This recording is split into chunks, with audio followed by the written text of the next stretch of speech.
Bir nehir düşünün. Kaynağından çıkıyor, yolunu buluyor ve akıyor. Aktıkça etrafındaki ekolojiyi değiştiriyor.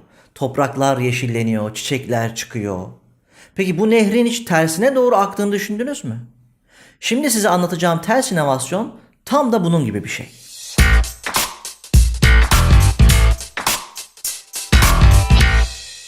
Oslo Kılavuzu'na göre inovasyon yeni bir ürün veya süreç veya hizmet ortaya koymaktır. Bu inovatif hamleler hem iş hayatımızı hem de özel hayatımızı hızlı bir şekilde değiştirmeye devam ediyor. Nanoteknoloji sayesinde sıvı tutmayan yüzeyler, USB girişli şarj edilebilir piller, iğnesiz enjeksiyonlar, bunların belki de en basitleri. Artık firmalar bu inovasyon rüzgarına ayak uydurmak zorundalar.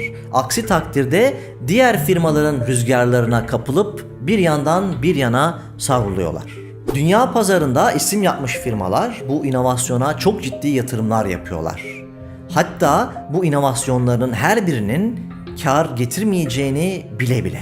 Dünyada bir sürü firma bu inovatif hareketliliğin öncüsü olabilmek için hatırı sayılır yatırımlar yapıyorlar. Microsoft, Apple, Google, 3M, General Electric bunlardan sadece birkaçı. Çoğu kez bu inovatif ürünler gelişmiş ülkelerin ürettiklerinden ibaret oluyor. Sadece pazar olarak kendilerini değil aynı zamanda gelişmemiş veya gelişmekte olan ülkelerin pazarlarını da hedef olarak alıyorlar. Ancak bundan tam 6 sene önce 2012 yılında inovatif kavramına inovatif bir bakış açısı eklenerek ürün ve pazar ilişkisi tekrar değerlendirildi. Bu yeni perspektifin adı ters inovasyondu. Peki nedir bu ters inovasyon? Veya şöyle soralım, ters inovasyonu inovasyondan ayıran şey nedir? Bunun en güzel cevabını 2012 yılında yayınlanmış bu kitapta görebilirsiniz. Kitabın referans bilgilerini aşağıda açıklama kısmında yazacağız. Ama ben şimdi size bu kitabın içindeki bilgileri net ve kısa bir şekilde açıklayacağım. Tarih boyunca çok uluslu şirketler Amerika gibi zengin ülkelerde inovasyon yapıp bu ürünleri Hindistan gibi yoksul ülkelerde sattılar. Ters inovasyon bunun tam tersini yapıyor. Yani fakir ülkelerde inovasyon yapılıp zengin ülkelere bu ürünler satılıyor. Peki bu sürekli yukarıdan aşağı doğru akan nehir nasıl olur da geriye doğru akar? Mesela zengin araba kullanır, fakir araba ister. Zengin cep telefonu kullanır, fakir cep telefonu ister. İşte bu yönelimi kıran şey ters inovasyonun ta kendisidir. General Electric sağlık sektöründe bilgisayarlı tomografi makinesinden tutun MR cihazına kadar bir sürü cihaz üretiyor. Ekranda gördüğünüz ise aynı şirketin ürettiği bir elektrokardiyografi cihazı. Ve bu cihaz yaklaşık $25.000 mal oluyor. Ayrıca EKG'leri yazdırmak için gerekli yazılım ve yazıcı da bir onun kadar. Yani bu makine sadece $50.000 liracık bir şey. Milyonlarca insanın hayatını kurtaran bu cihazı General Electric Hindistan pazarına satmaktaydı. Ters inovasyonun isim insanı Govind Rajan, bu cihazı Hindistan'daki hastanelerin sadece %10'unun alabildiğini söylüyor. Diğer kırsal yerler bu pazara giremiyor bile. Sorun sadece bununla da bitmiyor.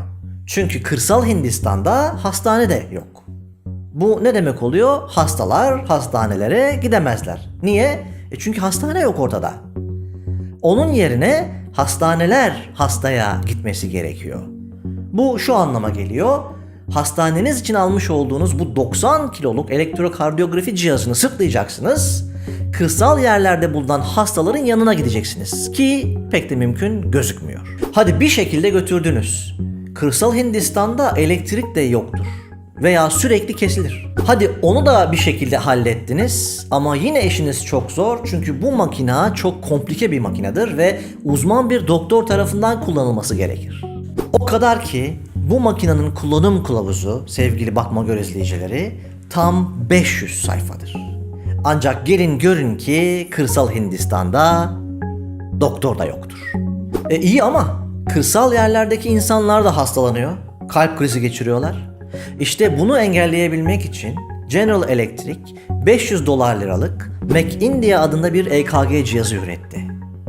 İşte $500 nerede? $50.000 nerede? Bu küçük taşınabilir cihaz pahalı olana kıyasla çok kolay kullanılıyor. Dahası bu makineyi kullanmak için elektriğe gerek yok çünkü pille çalışıyor. Bu ürün Hindistan'da çok büyük bir pazara sahip. İşte ters inovasyon tam burada devreye giriyor. Hindistan pazarı için üretilmiş olan bu ürün şimdilerde yaklaşık 150 ülkeye satılıyor. Diyeceksiniz ki iyi de bu 150 ülke Hindistan koşullarında mı?